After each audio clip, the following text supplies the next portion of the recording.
Inicialmente, vamos falar um pouco sobre a maçonaria. Como que a maçonaria ela é vendida, entre aspas, para as pessoas. Eles falam que a maçonaria é uma instituição essencialmente filosófica, filantrópica, educativa e progressista. Filosófica porque em seus atos e cerimônias, aqueles reconhecem que são feitas cerimônias, rituais, ela trata da essência, propriedades e efeito das causas naturais, investiga as leis da natureza e relaciona as primeiras bases da moral e da ética pura. Tem essa parte de filantropia, é progressista, porque partindo do princípio da imortalidade e da crença em um princípio criador regular e infinito, não se aferra a dogmas, prevenções ou superstições e não põe nenhum obstáculo ao esforço dos seres humanos na busca da verdade, nem reconhece outro limite nesta busca, senão o da razão com base na ciência. Então aqui eles admitem que eles reconhecem aquela doutrina platônica, aquela doutrina grega de imortalidade da alma, que é uma coisa que não é bíblica na realidade. E aqui ele fala dos princípios, igualdade, fraternidade, e depois eles até chegam a cair em contradição com relação à religião, né? A maçonaria religiosa, olha o que eles mesmos dizem aqui. Sim, é religiosa, porque reconhece a existência de um único princípio criador, regulador absoluto, supremo, infinito, ao qual se dá o nome de grande arquiteto do universo, porque é uma entidade espiritualista em contraposição ao predomínio do materialismo. Isso são eles mesmos que estão falando, ó. Esses fatores que são essenciais e indispensáveis para a interpretação verdadeiramente religiosa e lógica do universo se formam a base da sustentação e as grandes diretrizes de toda ideologia e atividade maçônica. Depois eles falam que não é necessário você renunciar à sua religião, mas que você teria que acreditar em um ser. Eu entrei em outra loja maçônica, essa aqui, eu cliquei aqui, ó, seja maçom, faça parte da ordem maçônica. Então esse aqui é um site oficial deles, para você entrar para a maçonaria. Tem uma outra aqui que eu entrei de Santa Catarina, que tem aqui a imagem do templo, tudo. Eles falam como entrar na maçonaria, mostra todo o simbolismo, religião versus maçonaria. Aqui vocês podem ver o olho de Horus, aqui a idolatria ao deus Mitra, Sol, a Lua, tem todo um simbolismo, Templo de Salomão, tal. E eles falam, ó, para ele esse embate não faz sentido com relação à religião, pois um dos preceitos para entrar na maçonaria é acreditar num ser superior, independente de qual seja a crença ou Deus. Então, independente de qual seja o Deus, eles não estão falando que precisa ser o Deus da Bíblia, o Deus de Abraão, Isaac, Jacó. Então, qual seria esse Deus da maçonaria? Vamos investigar aqui um pouquinho mais a fundo. Aqui temos uma descrição da organização da maçonaria. Segundo o autor maçom Meilip Hall, ele descreve como uma organização bidimensional. A maçonaria é formada de duas organizações distintamente diferentes, uma visível e outra invisível. Hall descreve essa organização de dois níveis. Ele deixou alguns livros escritos. Ele escreveu: a maçonaria é uma fraternidade dentro de uma fraternidade, uma organização exterior que esconde uma irmandade interior dos eleitos. É necessário estabelecer a existência dessas duas ordens separadas, porém independentes, a visível e a outra invisível. A sociedade visível é uma esplêndida camaradagem de homens livres e aceitos, que se reúnem para dedicar seu tempo a atividades éticas, educacionais, fraternais, patrióticas e humanitárias. A sociedade invisível é uma fraternidade secreta e augustíssima, cujos membros dedicam-se ao serviço dos arcanos, segredos, mistérios. Então, ele fala aqui, ó, muitos homens bem-intencionados são membros dessa sociedade visível, sem saberem absolutamente nada da sociedade invisível. Na verdade, Albert Pike, um dos mais importantes autores maçons, teve algumas coisas a dizer sobre os irmãos da sociedade visível. A maçonaria, como todas as religiões, aqui ele também confirma que é uma religião, como nós vimos anteriormente.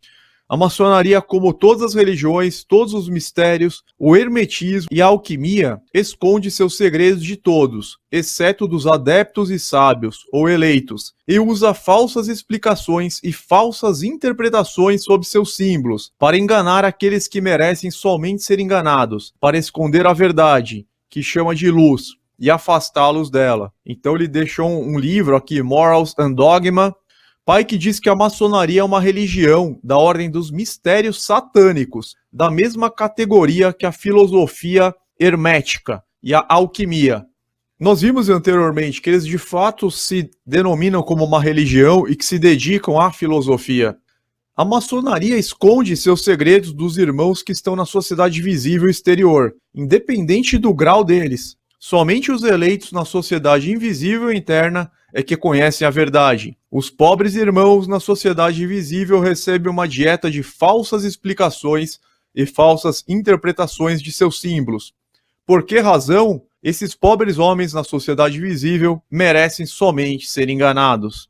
Então, se no início da sua participação na maçonaria um homem demonstra venerar Jesus Cristo, ele será imediatamente colocado na sociedade visível e nunca aprenderá a verdade deles, né?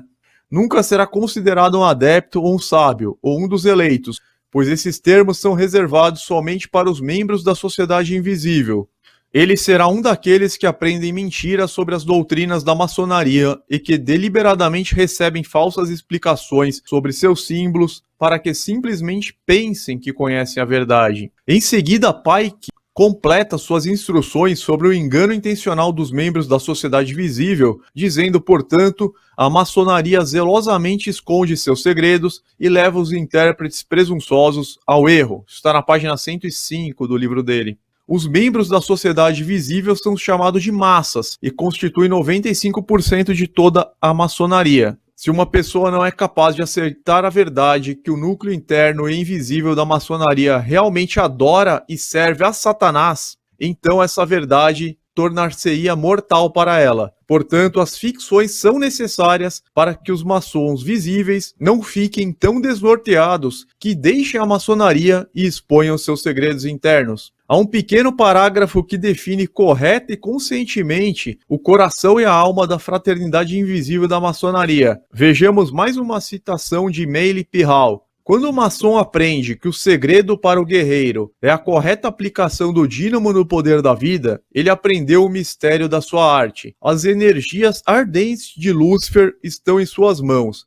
E antes que ele possa avançar para frente e para cima, precisa provar sua capacidade de aplicar corretamente a energia. The Lost Key to Freemasonry, Meili Pihal, publicado pela McCoy Publishing and Masonic Supply Company, Richmond, Virginia, 1976. Então eles deixam muito claro que o deus da maçonaria é sim Satanás, mas que nem todos os maçons recebem essa, entre aspas, verdade. Então a maçonaria, querendo ou não, o maçom sabendo ou não, é uma instituição de adoração ao demônio. Sabemos que o nosso atornauta Marcos Pontes, ele é iniciado à maçonaria. Sim, ele mesmo que falou que ele viu uma terra praticamente esférica, ele faz parte desse sistema, dessa instituição maligna. E hoje em dia, não tem como a pessoa dizer que ela não sabe onde ela está entrando, porque isso já foi revelado. Diversos livros foram publicados por maçons muito famosos, de graus 32, graus 33, maçons muito conhecidos, deixaram isso revelado, que o deus na maçonaria é Lúcifer, que o deus da maçonaria é Satanás, é o pai da mentira. Então não tem como a pessoa falar que está entrando por uma sociedade fraterna, filosófica, religiosa, filantrópica, na qual você tem que adorar um deus e não saber qual que é esse deus. Por exemplo, vamos pegar aqui Albert Pike. Albert Pike, conhecido como um maçom ilustre, digamos assim, ele morreu em 1891. Ou seja, no século XIX. Então há muitas e muitas décadas que já foi revelado que o deus da maçonaria é o Satanás, é o pai da mentira. Aqui em João 8,44, Satanás ele é conhecido como o pai da mentira. Satanás é chamado de pai da mentira. Vós tendes por pai ao diabo, e quereis satisfazer os desejos de vosso pai. Ele foi homicida desde o princípio e não se firmou na verdade, porque não há verdade nele. Quando ele profere mentira, fala do que lhe é próprio, porque é mentiroso e pai da mentira. Então, as pessoas falam, pô, mas vocês não acreditam que o Marcos Pontes, ele viu uma Terra, que ele esteve no espaço, que ele viu uma Terra praticamente esférica? Por que ele estaria mentindo? Pô, infelizmente, ele serve ao pai da mentira. Então por que ele estaria falando a verdade? Não tem como acreditar.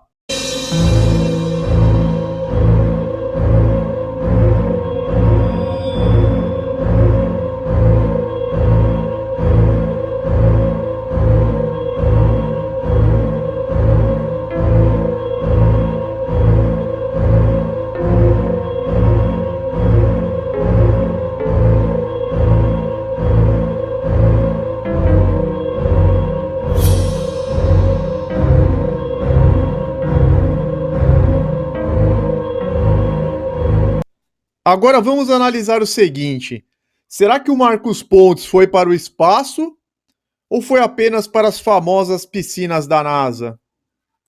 Essa é a maior piscina dos Estados Unidos. E o que a gente encontra dentro desta piscina? A gente encontra uma réplica em tamanho natural da estação espacial. E ali dentro, nesse momento, todos estão trabalhando como se estivessem trabalhando no espaço. O Marcos ficava 6 horas por dia trabalhando na piscina como se estivesse no espaço. Como é que era isso, Marcos? Conta pra gente. Esse treinamento é feito dentro da piscina porque ela oferece uma condição de simular, de certa forma, a microgravidade ou a falta de gravidade no espaço. Tudo é controlado por câmeras. Olha aqui, Serginho, vê se você pode mostrar. Nós temos alguém ajudando nesse momento, o astronauta.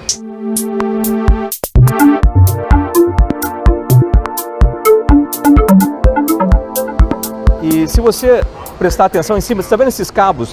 Parece dois cabos. Vermelho aqui? E branco. Isso aí é o que leva a comunicação e o oxigênio para os astronautas ali embaixo, no traje. Aqui pode errar. Aqui pode errar, aliás, aqui é para errar. 6 horas aí, você imagina que você está numa roupa pressurizada, essa roupa ela é difícil de movimentar, então até para fechar a mão você tem que fazer força. Depois de 4 horas você já está no limite das suas forças. Agora reparem na quantidade de bolhas de ar que aparecem na imagem a seguir, bem como no contorno tremulante e distorcido da imagem da Terra-bola, e tirem as suas próprias conclusões. Uma das melhores diversões é essa aqui, olhar para essa janela aqui. São 3, na verdade são 4 aqui no módulo de serviço. Dá uma olhadinha lá.